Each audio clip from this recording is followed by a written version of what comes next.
అందరికీ నమస్కారం అండి. నా పేరు doctor Tejaswi Punnam, consultant physician, H&H clinic, Machilipatnam. ఈ వారం మనం క్యాన్సర్స్లో ఒకటైన ప్రోస్టేటిక్ క్యాన్సర్ గురించి తెలుసుకుందాం. ప్రోస్టేట్ అంటే ఏంటి? మగవారిలో ఈ ప్రోస్టేట్ అనే గ్రంథి సెమైనల్ ఫ్లూయిడ్ని ప్రొడ్యూస్ చేయడానికి హెల్ప్ అవుతుంది.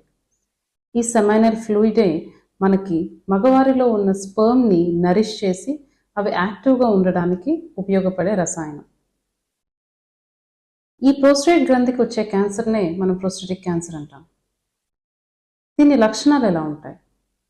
యూరిన్ వెళ్ళేటప్పుడు ఇబ్బందిగా ఉండడం, లేదా యూరినేషన్ స్టార్ట్ చేయడానికి ఇబ్బంది పడడం, నొప్పి ఉండడం, దానిలో బ్లడ్ లాంటి వెళ్తూ ఉండడం, పొత్తికడుపు నొప్పి ఉండడం, వెయిట్ లాస్ లేదంటే బోన్ పెయిన్ లాగా ఉండడం, ఇవన్నీ కూడా ప్రోస్టేటిక్ క్యాన్సర్ లక్షణాలు అవ్వచ్చు. ఈ ప్రోస్టేటిక్ క్యాన్సర్ రావడానికి రిస్క్ ఫ్యాక్టర్స్ ఏంటి?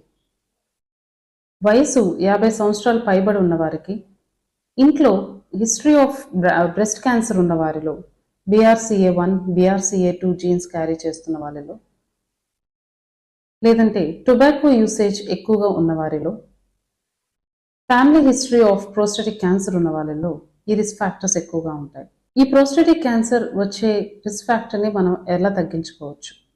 ఎప్పటికప్పుడు వెయిట్ అనేది న్యూట్రల్గా మెయింటైన్ చేసుకోవడం, రెగ్యులర్ ఎక్సర్సైజ్, హెల్తీ డైట్, ఇవన్నీ కూడా ప్రోస్టేటిక్ క్యాన్సర్ రిస్క్ ఫ్యాక్టర్ని తగ్గిస్తుంది. ఇది ఎర్లీ స్టేజ్లో ఎలా డిటెక్ట్ చేసుకోవాలి?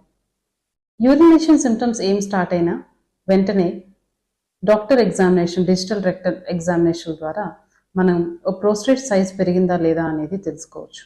దాంతోపాటు బ్లడ్లో ఉండే PSA లెవెల్స్, రొటీన్ అల్ట్రాసౌండ్, ఇవన్నీ కూడా మనకు ఉన్న ప్రోస్టేటిక్ క్యాన్సర్ ఏమన్నా ఉందా అనేది ముందుగానే తెలుసుకోవడానికి హెల్ప్ చేస్తూ ఉంటాయి. Thank you.